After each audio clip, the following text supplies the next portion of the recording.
Did you know that the US military completely rewrote the script for Jurassic Park 3? Hello my males and females, it is I, Julian Joker, and today I will be going over an iceberg.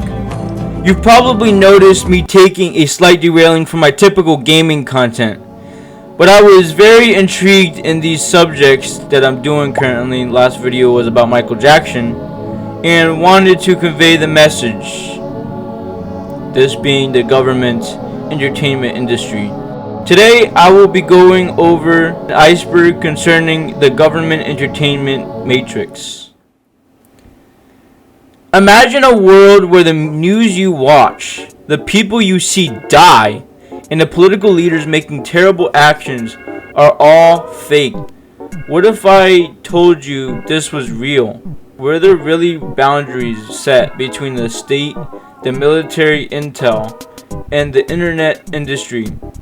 Or have they all been blurred from the start? Since this information is a bit too complicated, I've decided to lay it out as an iceberg, starting from the obvious to the more obscure.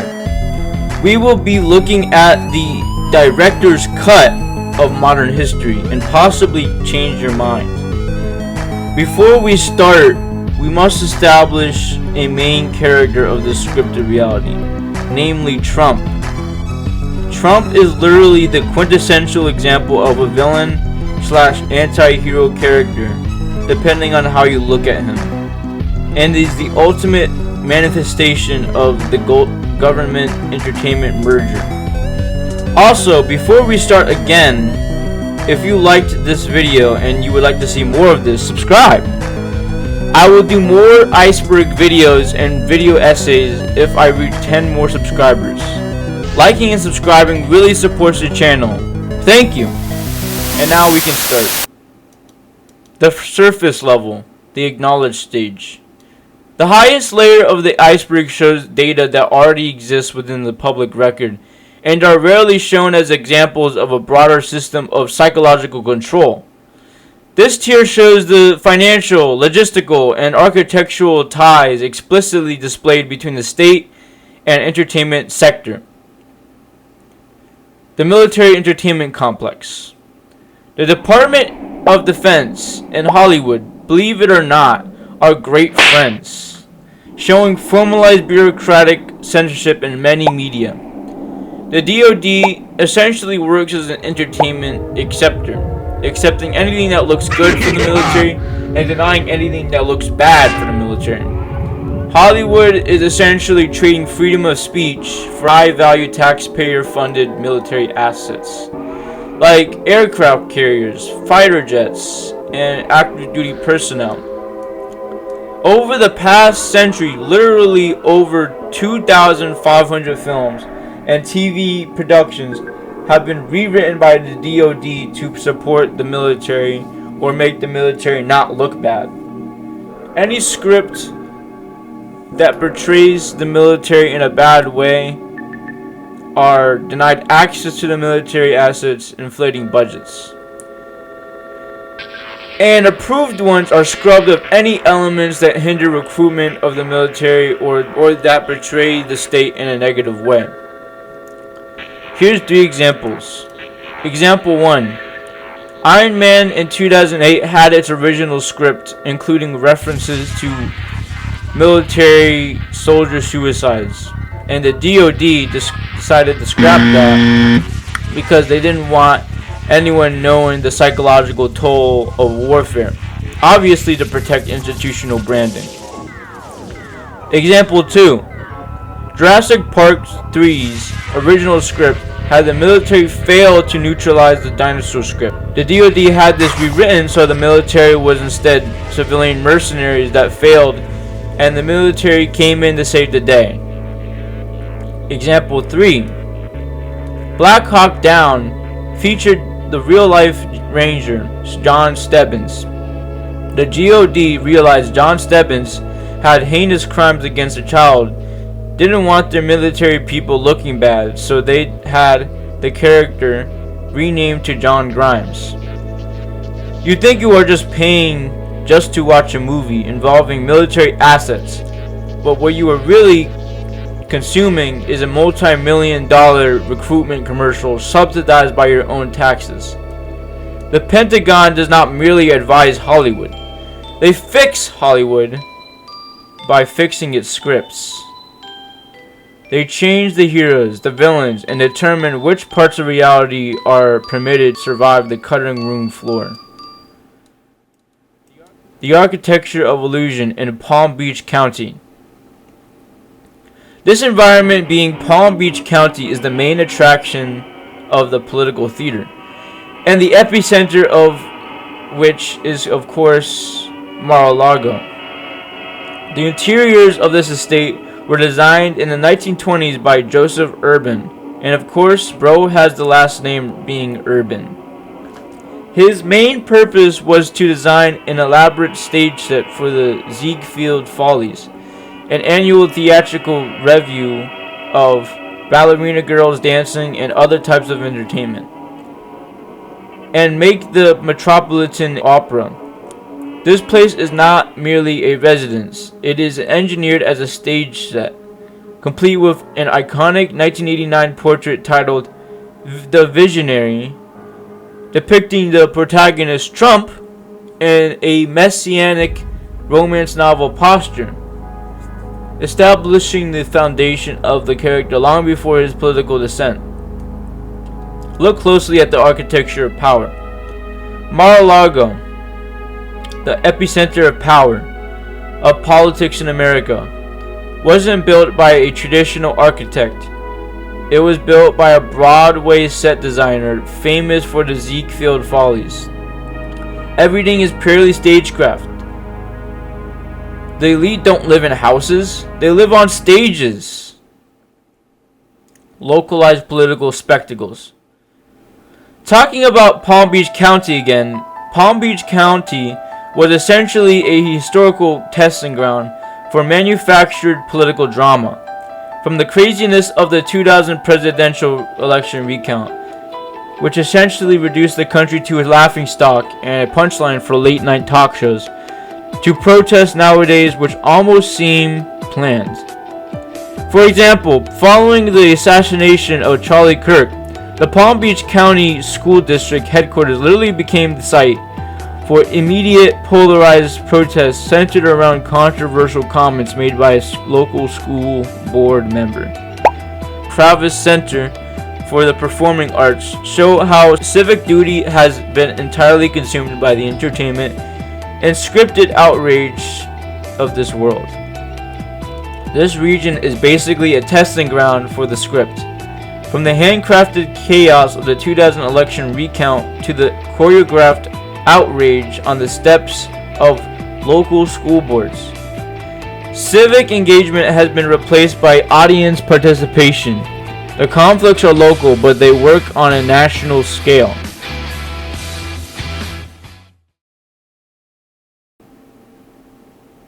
Down to the shallows, the writer's room. This level represents the strategic manipulation of information.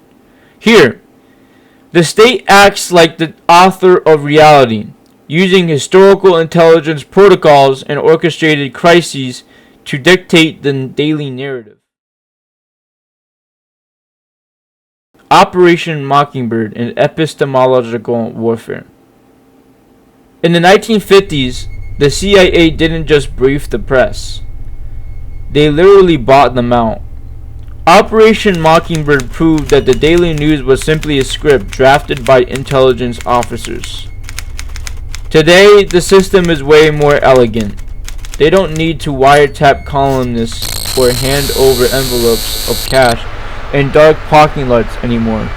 It's basically Mockingbird 2.0. The digital platforms and algorithms willingly curate the exact reality the state demands. The wag the dog protocol and choreographed distraction. When the domestic ratings drop or a massive scandal threatens the elite, the studio orders an action sequence. This is the wag the dog protocol. Have you ever noticed how whenever explosive documents leak, like the Epstein files, suddenly There's a massive military strike on the news. Awesome. A huge leak threatens the elite on a Tuesday, and by Wednesday bombs are dropping. The explosions are real, but their timing is pure PR to distract you from the actual scandal. Down to the deep waters. Algorithmic casting and pacification. At this depth, we see how the public's psychology is actively molded, tested, and pacified. Algorithmic casting and the manufacture of villains. The villains on your screen are not an accident. They are algorithmically cast. The system measures exactly what triggers your anxiety and artificially amplifies the politicians willing to play that role. Social media pushes outrage because it keeps you clicking. The algorithm demands a monster, and these politicians eagerly put on the mask and act like extreme caricatures to secure their screen time and funding. Memetic warfare and collective coping. Memes are the subliminal pacifiers of the 21st century. They weaponize humor to make you comfortable with the absurd and the horrific. By turning systemic corruption into a viral punchline, they guarantee that you will just laugh instead of just actually revolting. You think you are just sharing a joke with your friends, but you are actually distributing their script for free. Down to the midnight zone. Digital testing grounds. The state does not just broadcast a narrative. It conducts mass psychological experiments to see what they can get away with. Deepfake literacy and AI as a psychological A/B testing. Those bizarre AI images of politicians like Trump praying with six-fingered hands or walking on water are not just internet garbage. They are literal focus group tests. The production studio is measuring exactly how fake reality can become before your brain rejects it. It is a digital A/B test on your cognition. Every time you engage with it or defend it, you hand them the exact data they need to write a more convincing lie next time. Down to the benthic zone. Somatic branding. At this extreme depth, the actors are literally altering their physical bodies to match the set design. The Mar-a-Lago face and pedagogical tyranny. The deepest horror is not that the world is a movie. It is that the actors are surgically altering their flesh to fit the costumes. Look at the Mar-a-Lago face. If you analyze facial aesthetics in the PSL scale, you can see that this isn't just plastic surgery. It's a political uniform. Exaggerated fillers, taut skin, totally artificial. They are carving the aesthetic of dominance into their own skin, erasing all human vulnerability until nothing is left but the rigid character demanded by the scripts. Down to the abyss. Predictive programming. Nearing the bottom, we see how the entertainment industry actively forecasts future trauma. Fictional media as geopolitical blueprints. Before a studio releases a blockbuster, they put out a trailer to get you hyped. The government operates on the exact same principle with predictive programming. Look at the 2023 movie Leave the World Behind, showing a massive cargo ship crashing into a beach. And then months later, a real ship destroys the bridge in Baltimore. Or the 2024 movie Civil War. They broadcast the collapse of the country on streaming platforms so that when it's happening outside your window, you don't fight back. You just sit back and watch the show.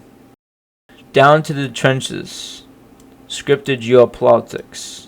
At this depth, the most devastating acts of violence are executed like scheduled television seasons. Operation Epic Fury as a season finale. Look at the conflict with Iran in early 2026. The terminology they use on the news, nuclear blackmail, epic fury, was ripped straight out of the screenwriter's draft. A massive war begins with a theatrical 2:30 a.m. social media post, hits every required dramatic beat, and concludes with a perfectly timed ceasefire exactly 38 days later. It wasn't unpredictable geopolitics, it was a meticulously scheduled season finale designed for maximum ratings. The Marianas Trench, the found footage reality. The deepest, darkest layer of the iceberg. There really is no reality left. The director's cut of history. Welcome to the premiere. You thought you were watching the news, but you've actually been sitting in a theater for decades. Imagine viewing the chaotic events of the modern world not as unpredictable tragedies, but as found footage, scripts that leaked ahead of production. The budget? Trillions of our tax dollars. The cast? Bureaucrats reading lines from a teleprompter. Human casualties are just written off as collateral damage for the plot.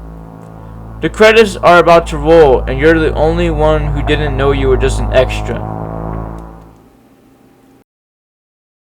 Conclusion.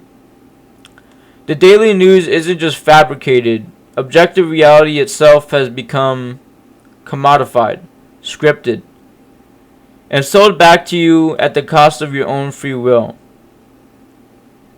Thank you all for watching. Like I said, if we can hit that subscriber goal, I'll be diving into way more of this stuff. See you in the next video! Cheerios! God! Oh! God! Oh my!